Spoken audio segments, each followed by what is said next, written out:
What if I told you that two epic battles occurred right here in America with numbers surpassing the combined total combatant deaths of all American-involved wars and conflicts combined for our entire history?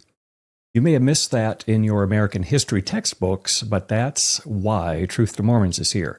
This single issue is one of the most convincing physical evidences to discern whether the historicity of the Book of Mormon is true or fiction. Interested? Stay tuned.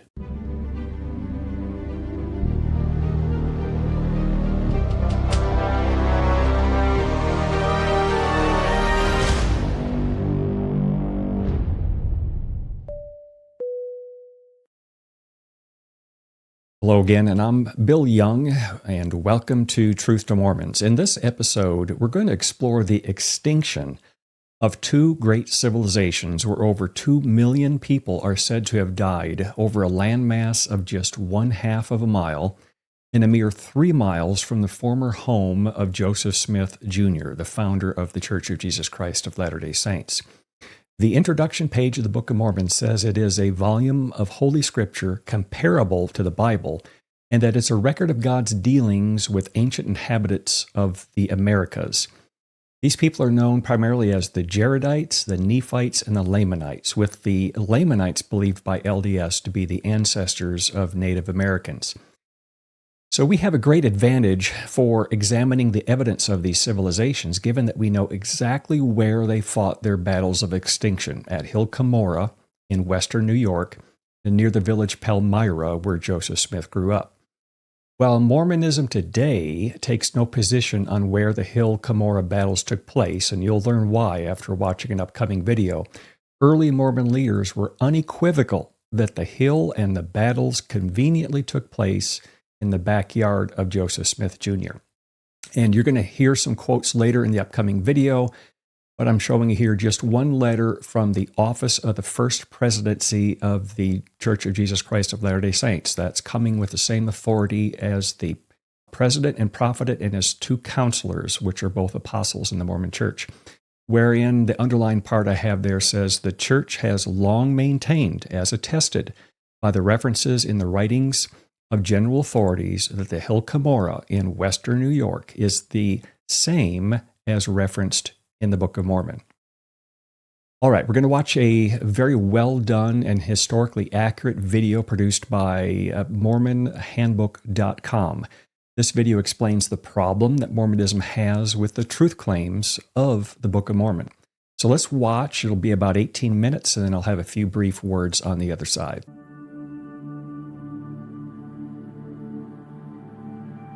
A story of ancient American Indians. 2 wars. Millions of casualties.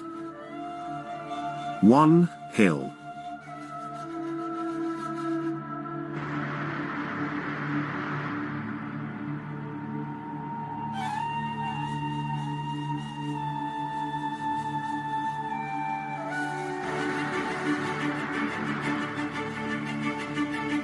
Around the time of the Tower of Babel, a man named Jared and his brother are told by God that they will father the greatest nation upon all the face of the earth, in a land of promise.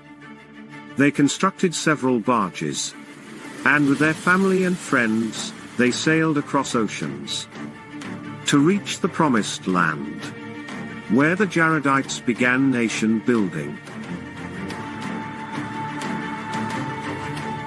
Generations later, all of the Jaredites, every last man, woman, and child, millions gathered for war at the Hill Cumorah. They battled to the death. The world's greatest nation was utterly destroyed. Their history was buried by a historian named Ether.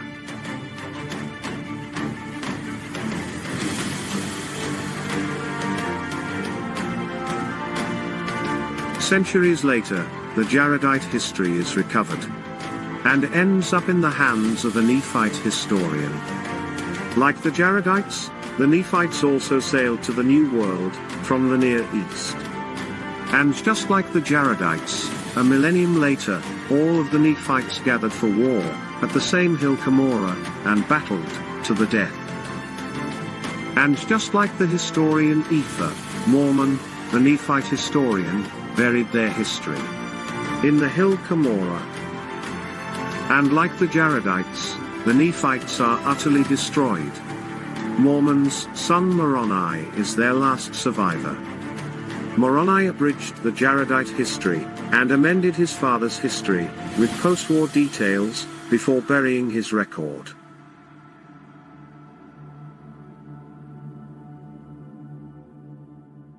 The only reason we have even heard of the extinct Jaredites and Nephites is because Joseph Smith claimed to unearth their history in a hill in New York. He published the Book of Mormon, claiming it to be his translation of that alleged ancient history. The hill in New York, where Joseph Smith claimed to unearth the ancient records, has long been regarded by the Church of Jesus Christ of Latter-day Saints to be the same Hill Cumorah in the Book of Mormon.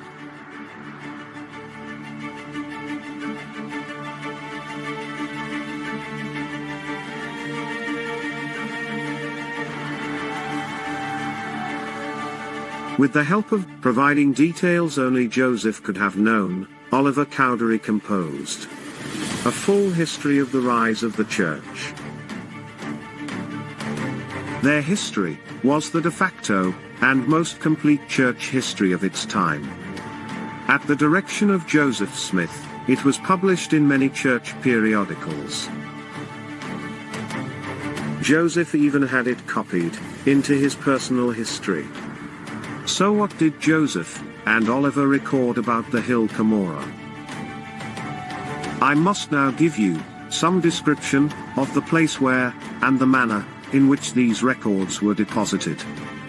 About 4 miles from Palmyra, you pass a large hill on the east side of the road. Between these hills, the entire power and national strength of both the Jaredites and Nephites were destroyed.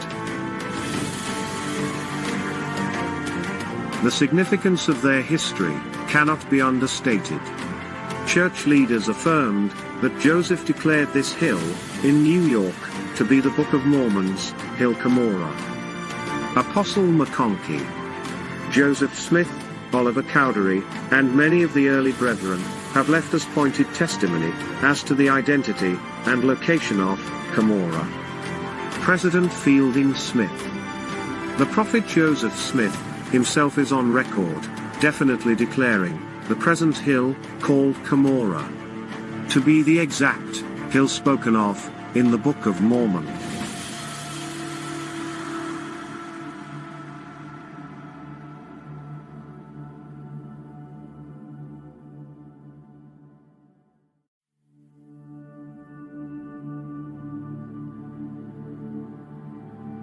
Messenger and advocate. Cumorah, the artificial hill of North America. Around that mount died millions of Jaredites. There too fell the Nephites. Apostle Pratt. About the Hill Cumorah, where the records were found, which is in New York. Here, they were met by the Lamanites, and were slain. Apostle Pratt. The great and last battle, in which several 100,000 Nephites perished, was on the Hill Cumorah. The same hill, from which the plates were taken, by Joseph Smith. The Nephites gathered their entire people, around the Hill Cumorah, in the state of New York. His nation was destroyed, in what we term, the state of New York. Around about a hill, called by that people, the Hill of Cumorah. Apostle Talmage. The hill which was known by one division of the ancient peoples as Cumorah, by another as Ramah, is situated near Palmyra, New York. B.H. Roberts. It was that same hill in which the Nephite records were deposited, from which Joseph Smith obtained the Book of Mormon. In the 1930s, the church constructed a visitors center at the Hill Cumorah. The site houses historical artifacts and a monument of the angel, Moroni. And in 1937, the church began staging an outdoor theatrical production. Apostle McConkie. Both the Nephites and Jaredites fought the wars of extinction at the Hill Cumorah, which is located in New York. Apostle Romney. Near Palmyra is a hill known as the Hill Cumorah. My mind reverted to the events which occurred in that vicinity, which brought to an end the great Jaredite nation. 160 years after its founding, the church upheld that Cumorah was the hill in New York. A question was asked of President Gordon Hinckley. Where is the Hill Cumorah? First Presidency Secretary, Michael Watson, composed the church's answer. Watson replied, "The church has long maintained, as attested to, by the writings of general authorities, that the Hill Cumorah in New York is the same as in the Book of Mormon."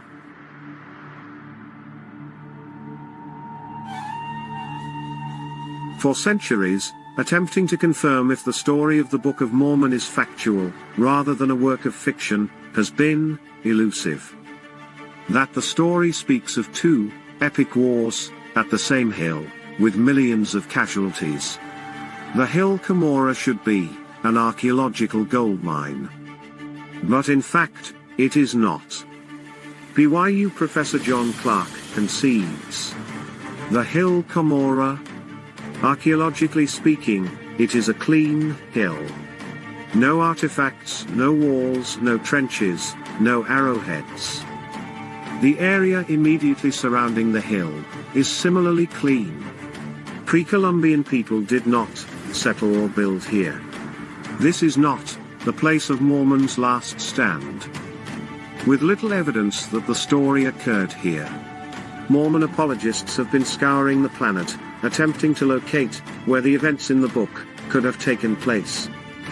This has resulted in a flood of speculation, ranging from the Great Lakes to Central America, South America, Baja, Malaysia, Costa Rica, Africa, and more.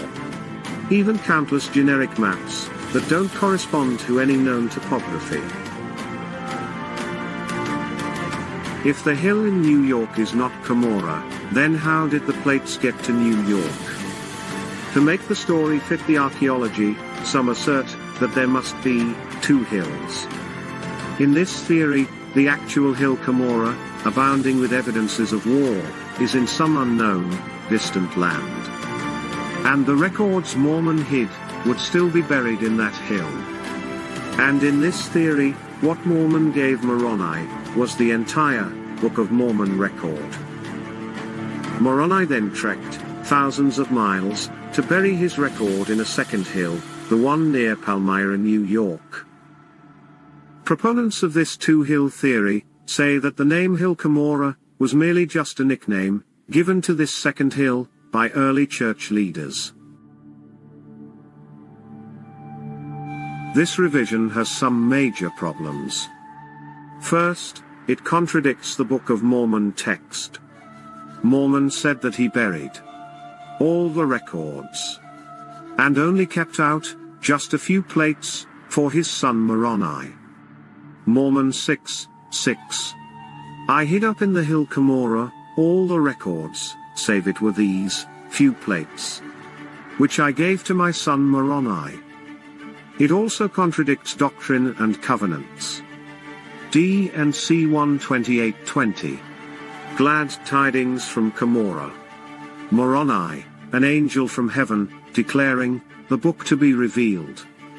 An odd greeting, if Moroni did not deposit his record in the Hill Cumorah.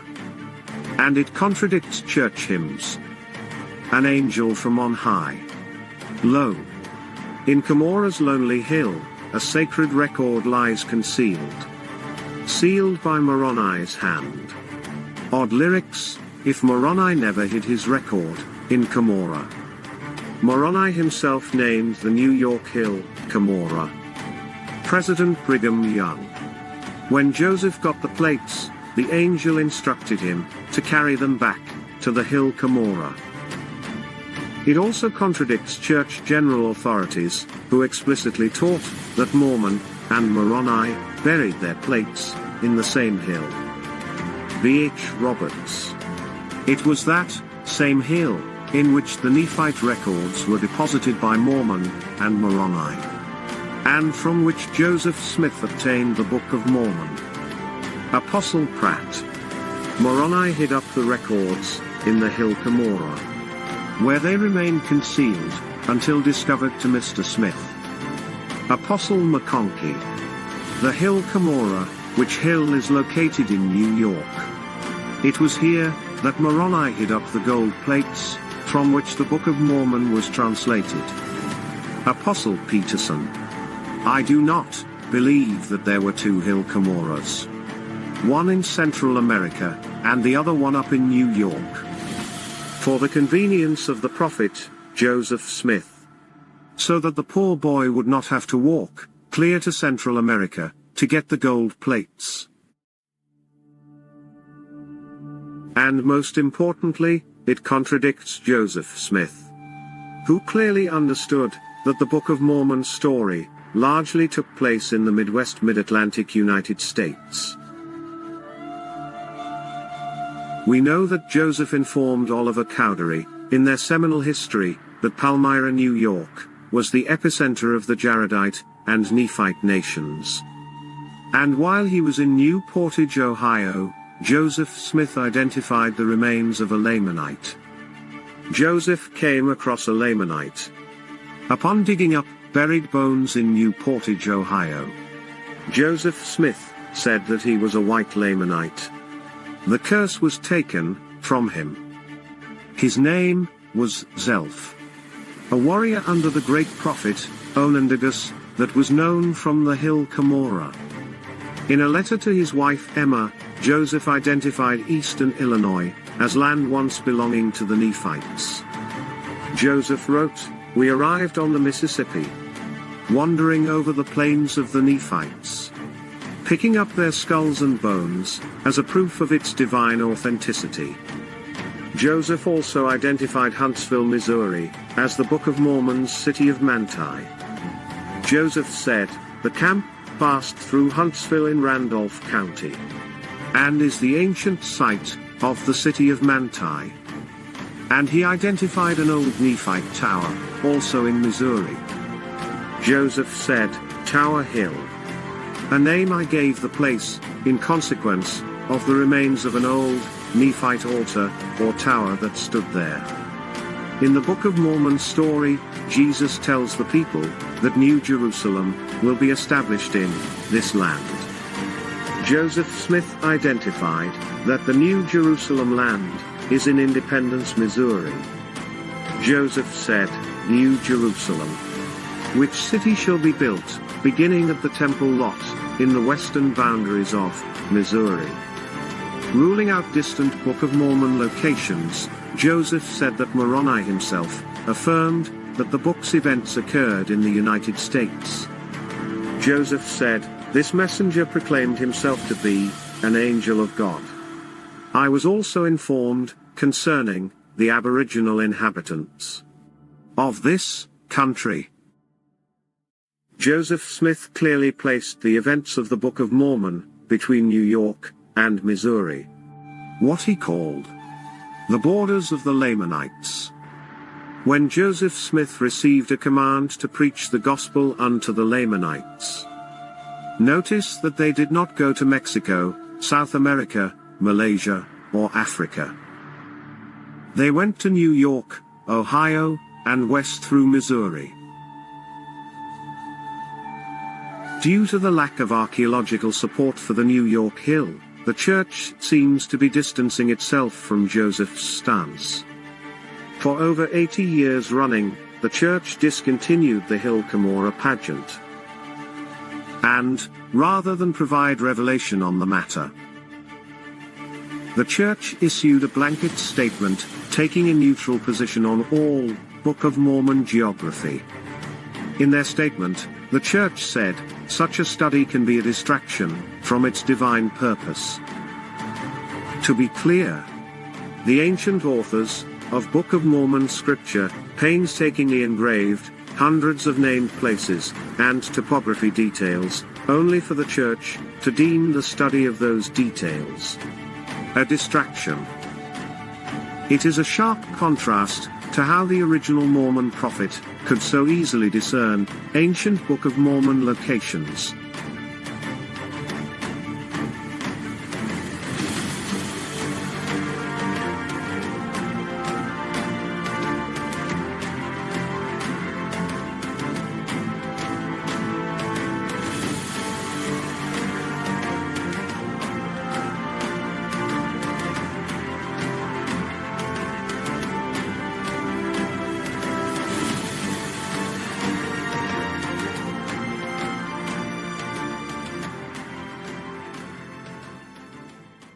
Well, once again, all credit given to the video created by MormonHandbook.com and their well-researched presentation of just one of the many problems with Book of Mormon historicity.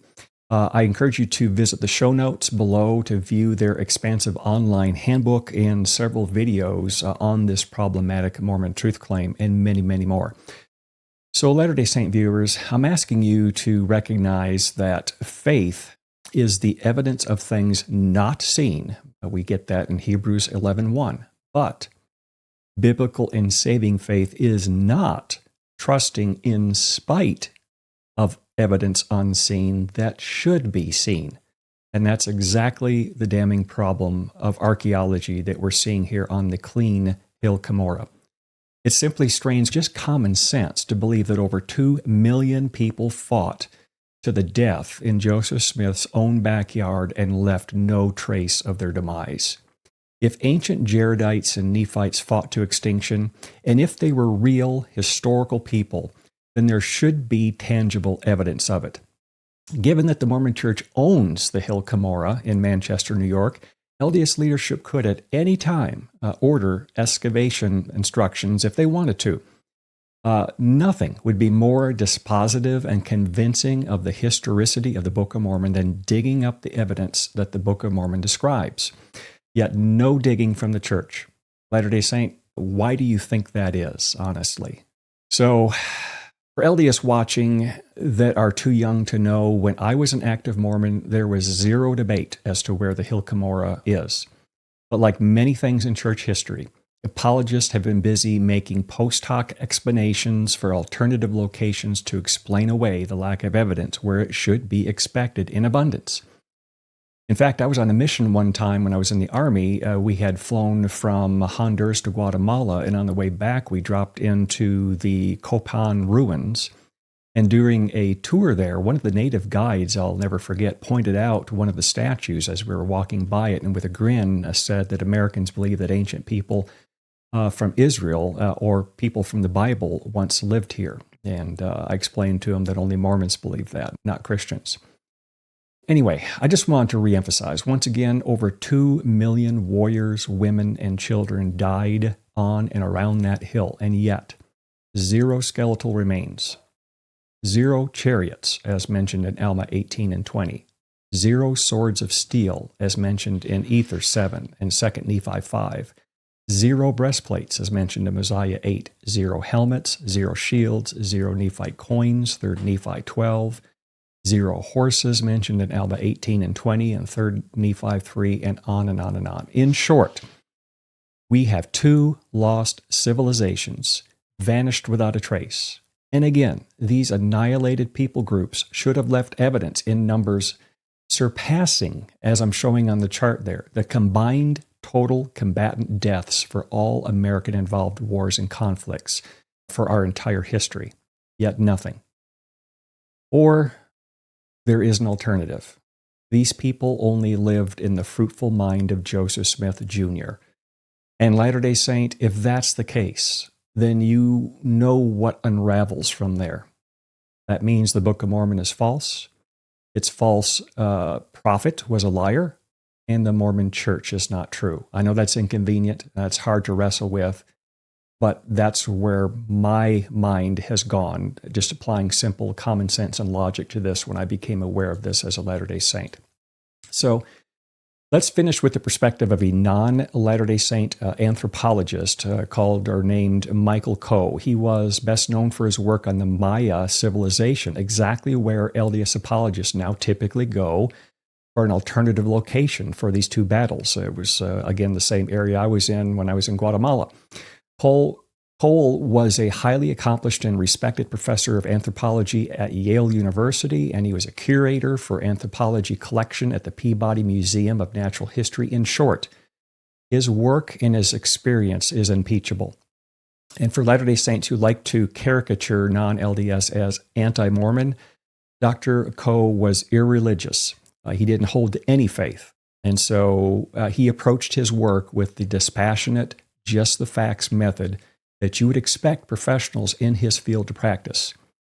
And so in 1973, he actually wrote an article in a Journal of Mormon Thought, which is a peer-reviewed academic journal, where he states the following.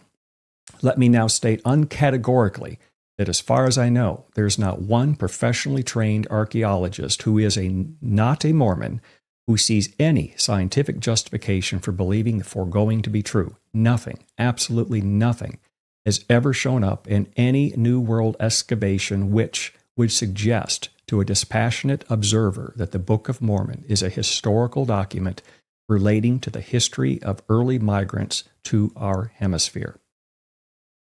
Latter-day Saints, let that sink in. I sure hope you will spend some time thinking about what we've covered today, and I hope that leads you to a saving knowledge of the real and living Christ who actually walked planet Earth with his real and living apostles, and we have their word today in the Bible. As always, everyone, thanks for watching. Feel free to leave a comment down below. Be sure to check out the show notes. I have more information that you may wish to avail yourself of regarding the Hill Cumorah. And until next time, take care and God bless.